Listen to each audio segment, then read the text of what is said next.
This is how I fixed my girlfriend's scoliosis.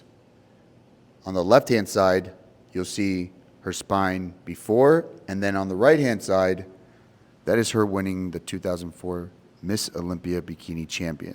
And in this video, we'll go over the definition of scoliosis, the two different types of scoliosis, and can you really fix scoliosis? Yes, you can. Or reverse scoliosis? Yes, you can do that too. And this is going to be a great video because I've been getting a lot of requests to talk about all these issues because they're the most common ones that every athlete encounters.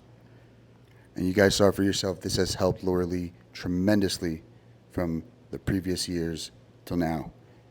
And it's still going. She's still getting the help and the treatment that she needs for her feet.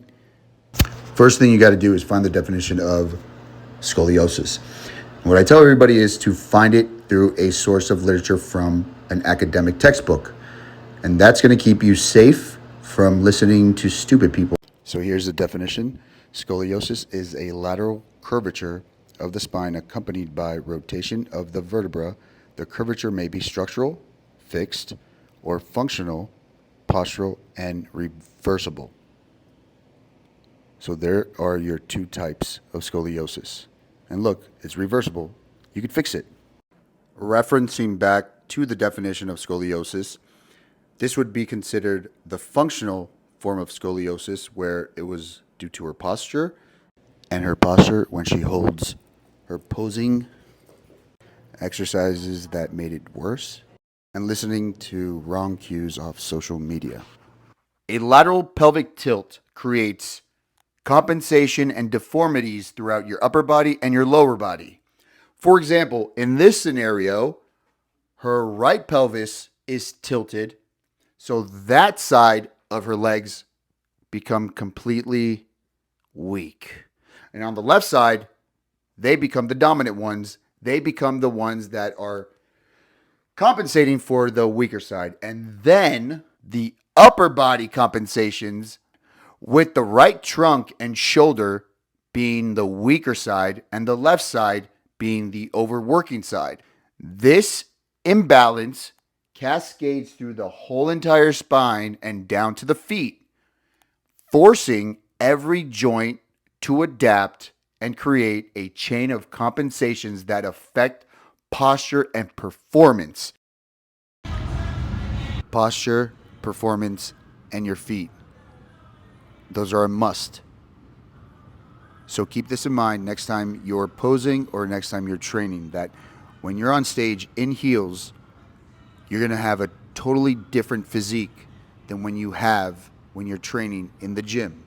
Because when you're on stage presenting your physique, your heels will be elevated and you will be forced to press with your toes. When you're in the gym, a lot of you are training still through your heels, which isn't biomechanically accurate. And if your coaches say otherwise, they're wrong. When you're training through your heels, you're unstable from the beginning. Try it without any weight and see what happens when you're trying to do an exercise without any resistance, external load or external resistance.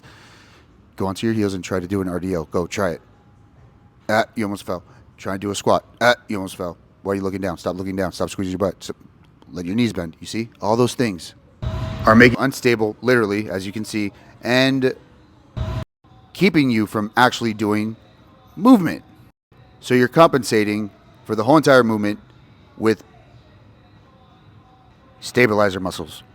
And you've seen throughout the year, she's changed her stance a couple of times. I've seen like maybe 3 or 4 years back, she was playing with her feet positioning and everything. I think she nailed it at this competition. And for her to win the Olympia, this is what you want to look like, girls.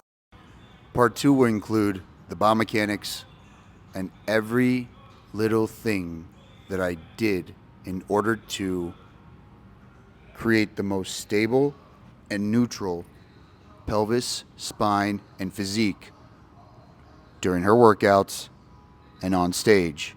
What we changed, what we eliminated, what we did and what we didn't do. And the reasoning behind it and why other ways